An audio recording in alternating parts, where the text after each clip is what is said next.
This story took place a few years ago now, just before the COVID pandemic hit. I'm a man who loves camping and decided to take a trip by myself into a forest a few miles away from my house. I wanted to camp there for a couple of nights. The forest had some very nice sights and some good hiking trails which I thought I would walk on the days that I'm staying there.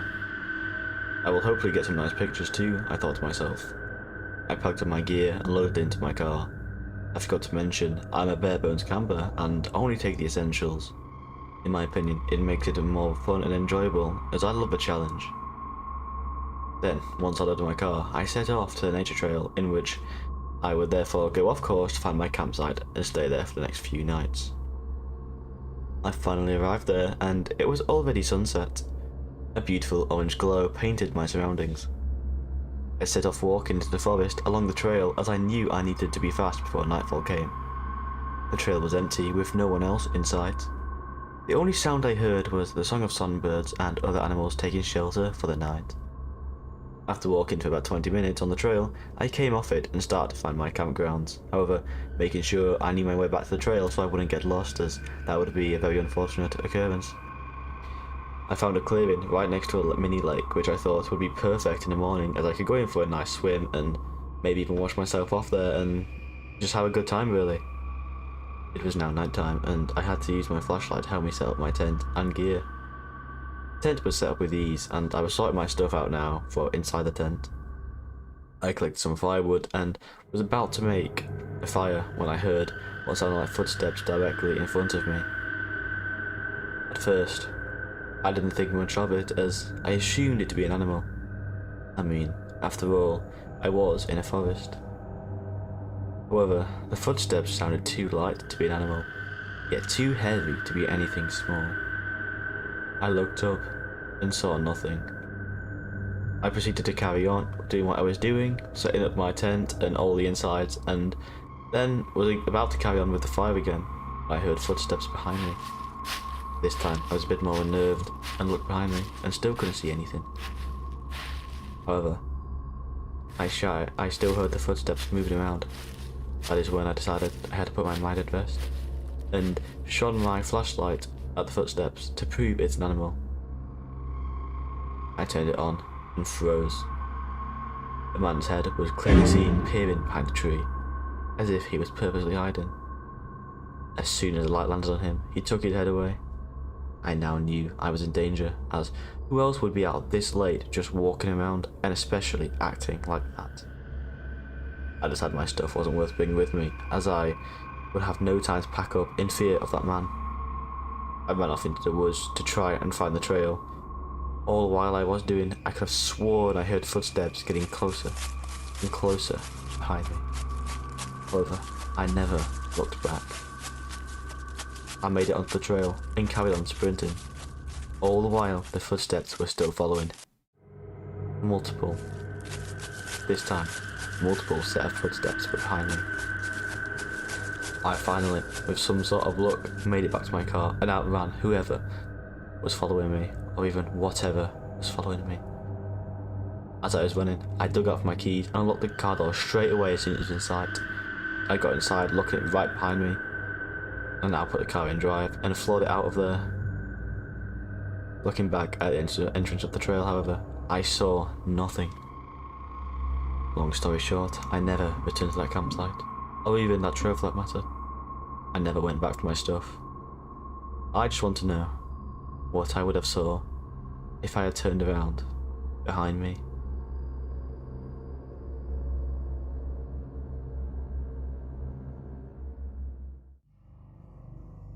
This is a short story of mine of an event that occurred a couple of months back. Me and my mates were in class, bored out of our mind, when one of them, who I will call Brad for the sake of the story, suggested we go camping in the woods behind our house. Long story short, we all agreed that this was a fantastic idea, and we planned to do it that night. One of my other friends, called Jake, suggested we take a few beers with us so we can loosen up a little bit and enjoy the night. That night, we all met up at Brad's house at 10 PM and got all of our camping gear. I forgot to mention that there was 3 of us, me, Jake and Brad. Brad's house is literally right next to a massive stretch of woods leading from his backyard, therefore all we needed to do was simply set off walking from there. Also, the houses in this area were very spaced apart, so the nearest house was quite far away from Brad, so we were all good for not being called trespassing or anything like that. I would say we walked about 15 minutes before settling down. We could no longer see Brad's house, which at the time was quite unnerving, but also refreshing as we were surrounded by the sound of nature, and also would need to be cautious with how we can be in disturbing other residents of the area. That was also aided by the fact the houses were far apart, which just therefore made this experience more enjoyable and a much more idea. Setting the 3-man tent up in the darkness was a challenge to say the least, however, we eventually did it. The annoying thing was we only had one flashlight between us. However, we only originally thought that we needed one. Jake asked Brad if he had another in his house and said he did, so Jake said he'd walk back and go get it. He took our flashlight with him on his way back, left me and Brad in total darkness. Nothing but trees and pitch black surrounded us. We waited a few minutes before hearing Jake come back. That's quick, we thought. We turned around to greet him, however, he was walking very slowly towards us, and his flashlight was off. We said his name, and he just froze in place, just staring at us. We couldn't see his face. Then behind him, we saw someone approaching. There was a flashlight coming from this person. It was Jake, calling out our names. So, who is this standing in front of us? We screamed and ran past the figure straight towards Jake. We yelled for him to run, and he did so. We ran straight back into Brad's house, leaving all our gear behind. We all spent the night at his house, as we felt unsafe being alone. Even worse with the woods, where that man had been, was mere meters away. We went to collect our gear in the morning, and thankfully nothing was stolen. However, this is just more disturbing, as the intentions of this person are even more unknown and could even possibly be dark. If he wasn't there to rob us or nick our stuff, then what was he planning on doing? All I know is that I don't think we will ever go camping again.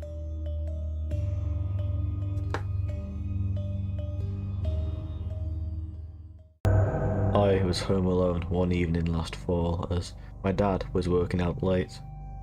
He wouldn't be home until 4 AM the next morning. I live with just my dad after sadly losing my mum a few months prior. I had a very difficult time getting my life back on track after that, as losing a loved one that was close to you really messes with you, and I missed her every single day of my life. My dad was trying his very best to provide for us both, however, this meant that he had to do night shifts a lot for work, and I barely ever saw him in a day because of it. Therefore, my relationship with him was somewhat questionable. This night in particular though, I was doing my normal routine in which I do when I'm home alone. I was sat on my bed with my Xbox on, playing what I remember as the latest Call of Duty. Not sure which one it was though, however, I had a lot of fun playing it at the time. It was around 10 PM when I became hungry. I couldn't be bothered to make myself any food, so I decided to order myself a pizza from my local pizza place. 1 pepperoni pizza, I ordered. After ordering my food, I returned to my game and waited what I believe was 20 minutes before I heard the pizza guy arrive at my house. Following this was a knock at the front door. I answered it, he gave me the pizza, and I paid him. Then I returned to my bedroom and proceeded to indulge in a beautiful Italian masterpiece. A few minutes passed before I heard another knock at the front door. Curious yet somewhat confused, I headed out my bedroom to check who was at the door. Who would be knocking at this time of night, I questioned myself. As I was walking towards the door, the person on the other side knocked again. I decided I would look through the peephole first, so I went up to the door and looked through it. However, I couldn't see anything. It was dark. Complete darkness. Confused, I rubbed my eyes and looked again.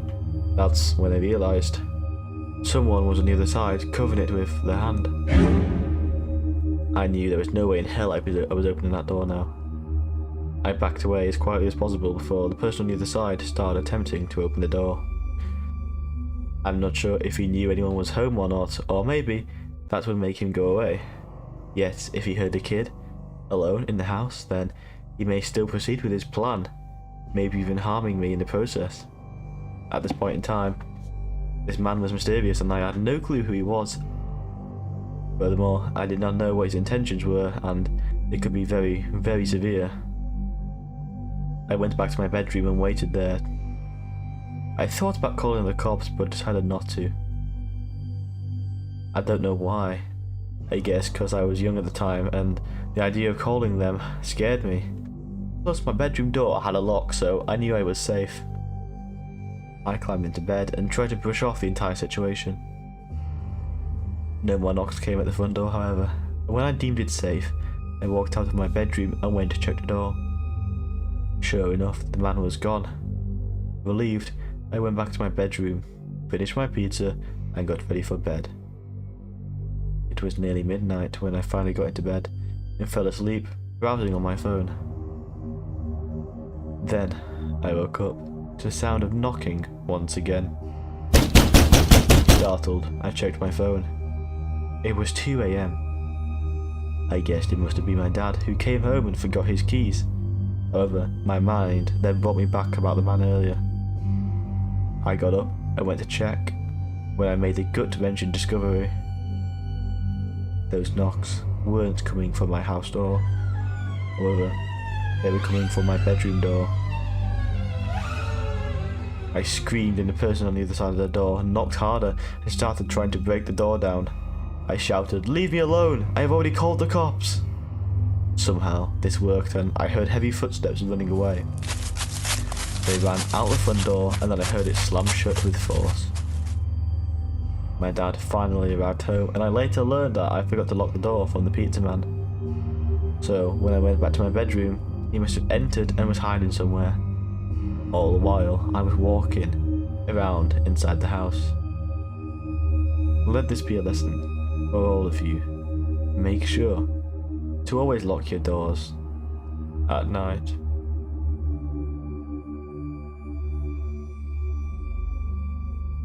I was 14. It was an average night around 9 PM. Me and my little cousin are at his house. I am babysitting for the night, while my mum and aunt are shopping and my dad and uncle are at the movie theatre. So we were just sitting there and I was feeling really strange. Something was wrong, but I couldn't put my finger on it, so I just kept watching TV with my cousin. The feeling wasn't going away, so I got up and walked to the back door to lock it. When I came back through the kitchen, I saw what was causing my weird feeling. In the window, there was a very discreet and homeless looking man, just staring into the window, looking at my cousin.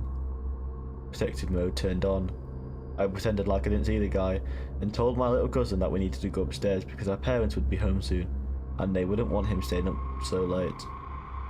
I went upstairs and put him to bed, knowing damn well that there was a man outside that wanted to be in. I was about 125 pounds and 5'8" at the time, and I played football for my school. If I remember correctly, I went downstairs and straight into the kitchen and grabbed one of those meat tenderizing hammers.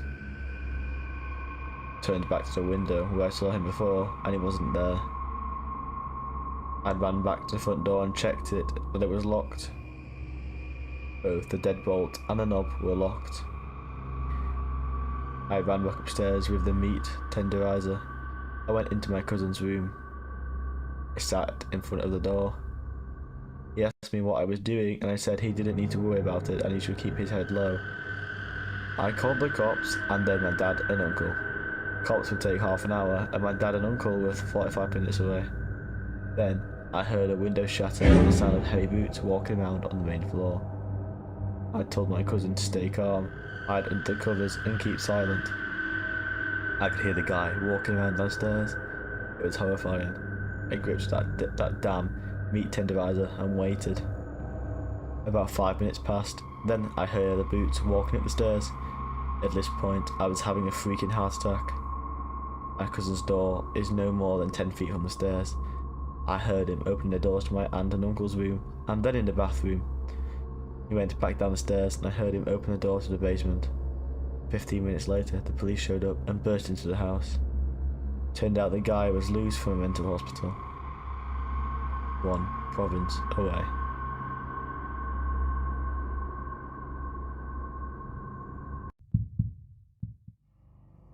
I was 22 years old at the time. Me and my girlfriend went on vacation in America. We both wanted to do a road trip as we thought it would first of all prove how much we are made for each other by locking ourselves in a metal tin for many days. And it will be quite stress relieving and relaxing driving out on the open roads, especially with someone I got along with so well. My girlfriend in my eyes was honestly amazing, such a genuine, sweet and caring person. We had been together for a year and a half at the time.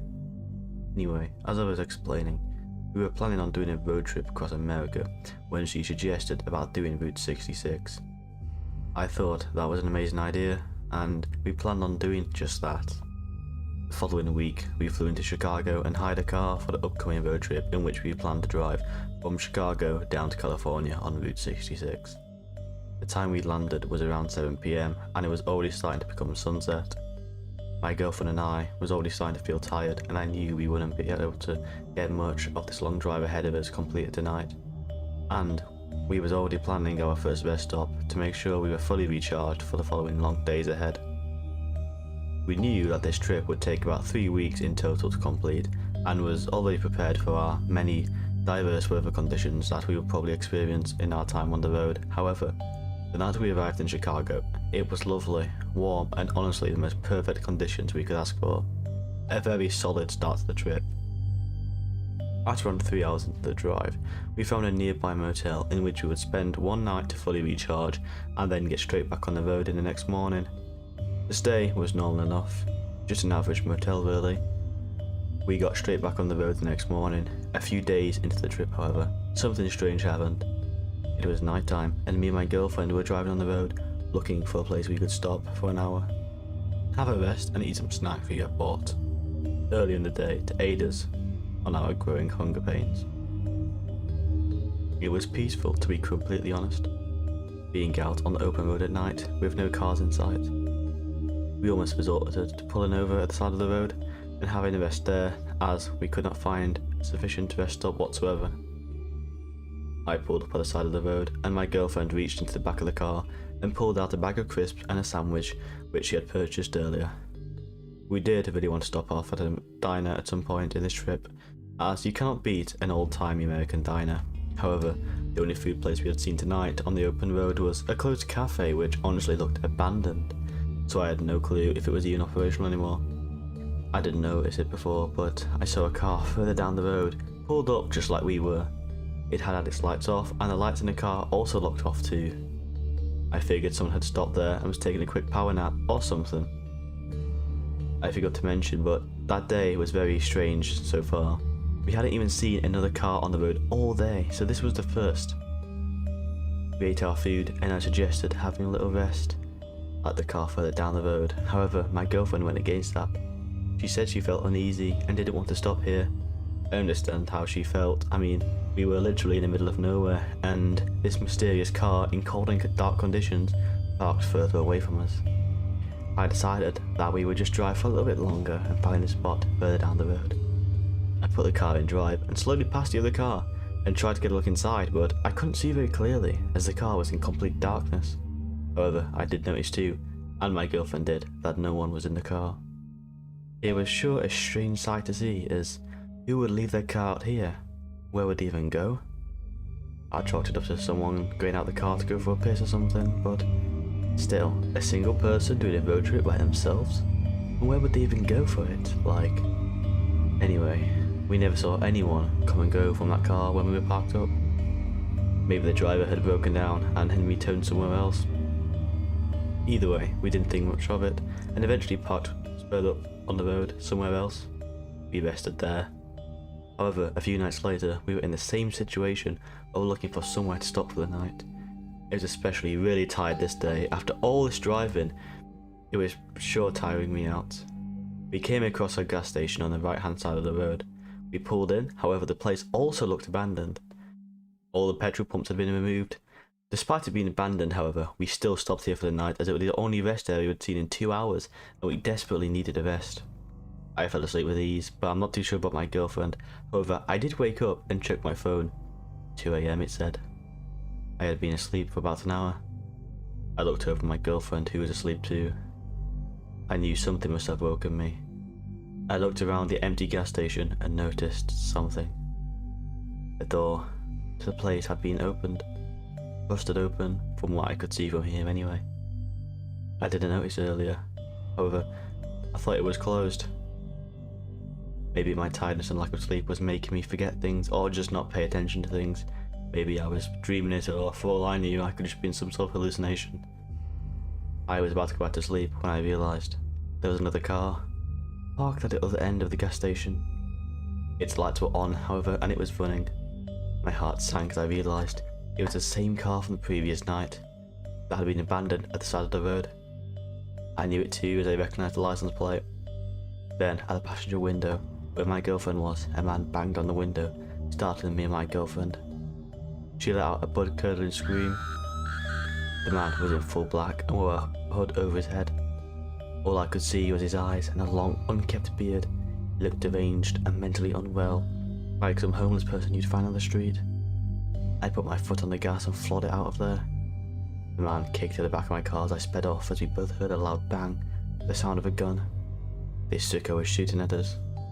We sped off in the distance down the road, our hearts pounding. I was frantically steering all over the place, and due to my sheer panic, suddenly, I kid you not, my car started shaking and swerving all over the place as well. My tyre had been shot and I lost it. I was forced to pull over. We were barely any distance away from the gas station. We also knew that man had a car. And to my horror, the thing I didn't want to happen, it did. He pulled out of the gas station and towards us. My girlfriend suggested we book it out of there, but exclaimed, "Where are we meant to go?" Like I said, we were literally in the middle of nowhere. Even if we ran, this idiot would have shot us. The car slowed down behind us and was about to park up. I knew I had to protect myself and my girlfriend at all costs. I was about to have the fight of my life, I thought. But then, the car put his foot down and went speeding past us into the night ahead. I wondered what had changed his mind. Then I saw. It must have been a miracle. A tow truck was pulling up behind us. I got out and literally threw myself at the man, thanking him. He stated how he saw us pulling out of the gas station a few miles down the road and he heard the sound of a gunshot. He also claimed to have seen the man with the gun get back into the car and chase after us. That's when we knew we was in trouble, and came to assist us. He towed our car to the nearest garage and got our tyre fixed, and we went on our way. The rest of the trip was fine and no more problems, however, that may have still been the scariest occurrence to ever happen in my life. The fact we were mere seconds away from death, had it not been for that tow truck, I would have died. I can't believe some random man would one day save my life. I never phoned the police. Honestly thought it was useless at that point. Like, what would they do? However, there are some questions about that man which never got answered. Where was he originally when we first saw the car? Why did he chase us down and follow us? What did we do? What were we to him? And what was he doing in that gas station that night? These are many questions to which will never be answered.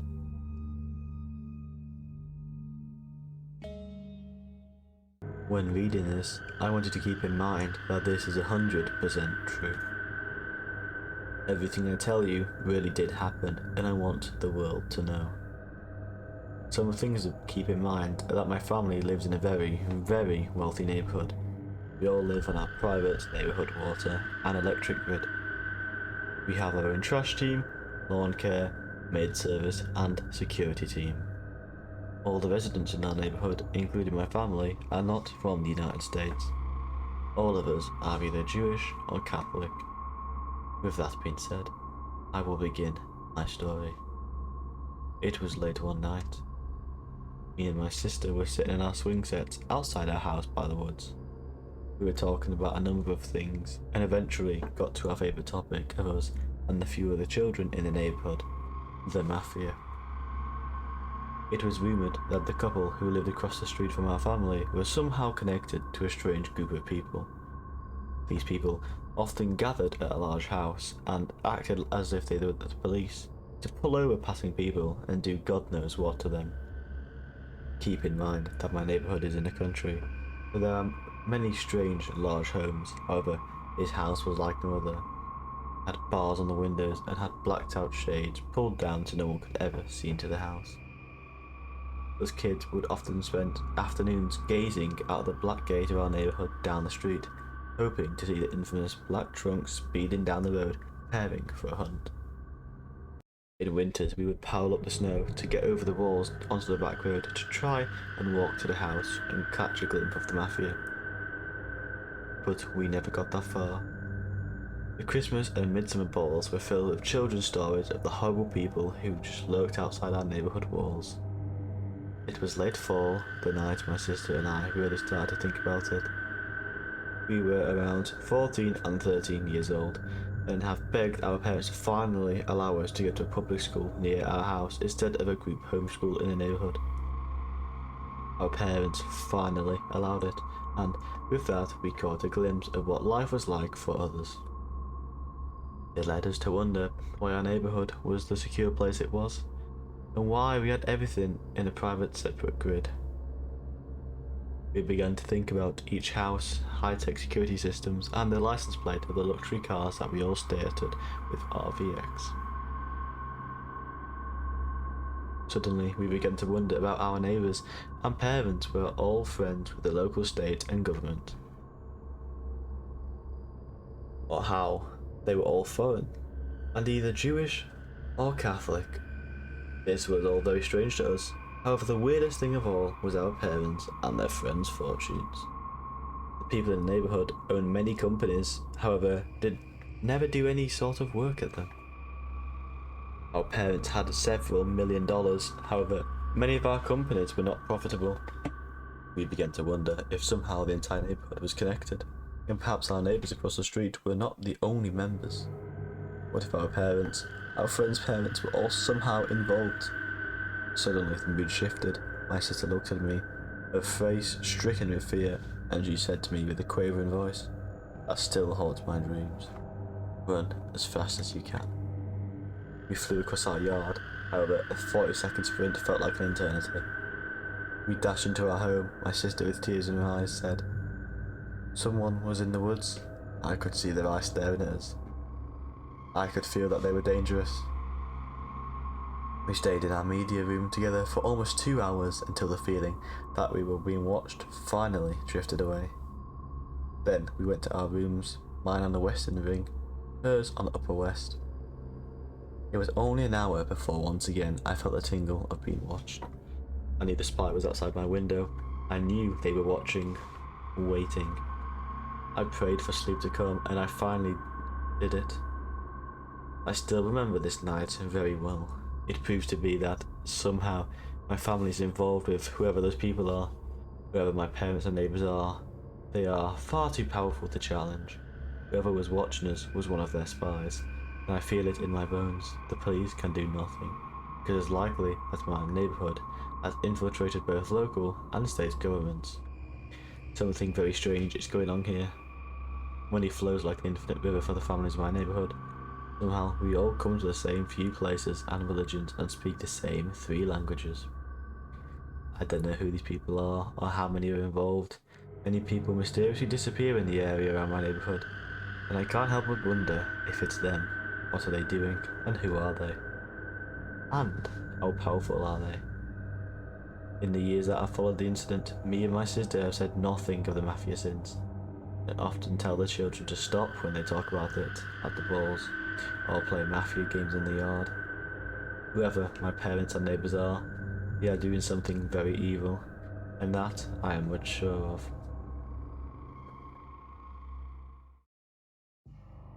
This happened a couple of weeks back now, and is the most terrifying experience I have had in my life.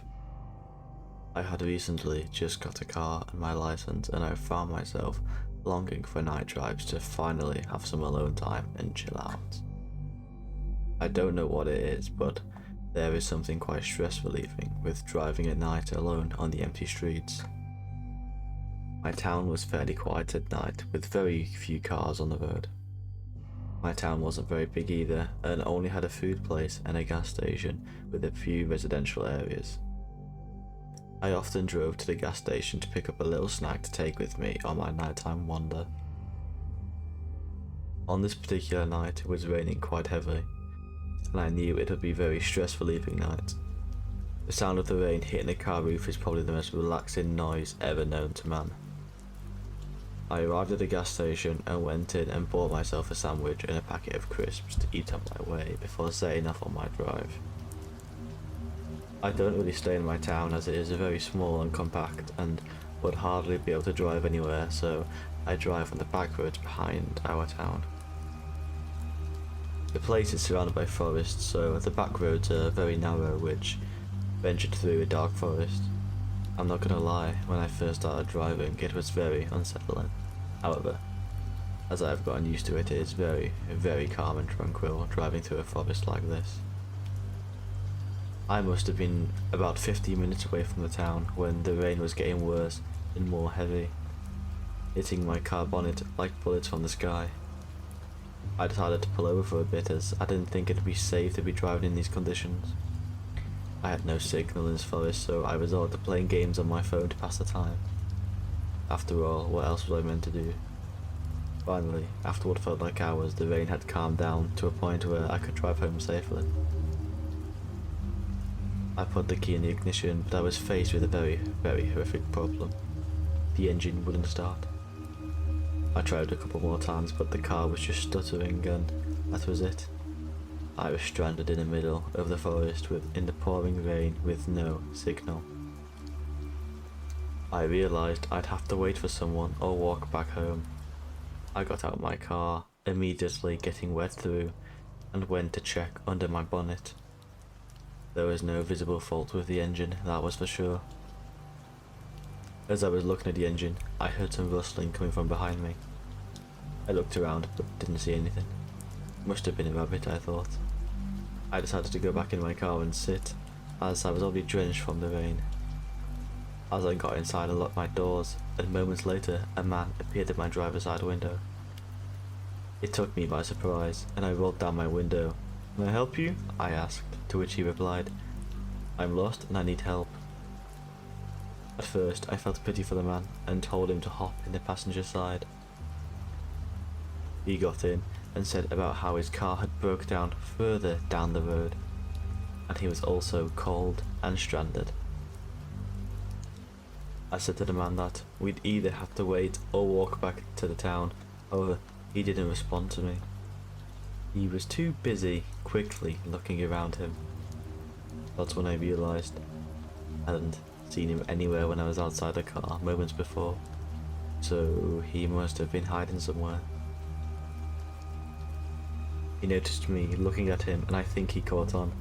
Just then, he lunged at me, holding a knife to my throat, demanding me to give him my phone and wallet.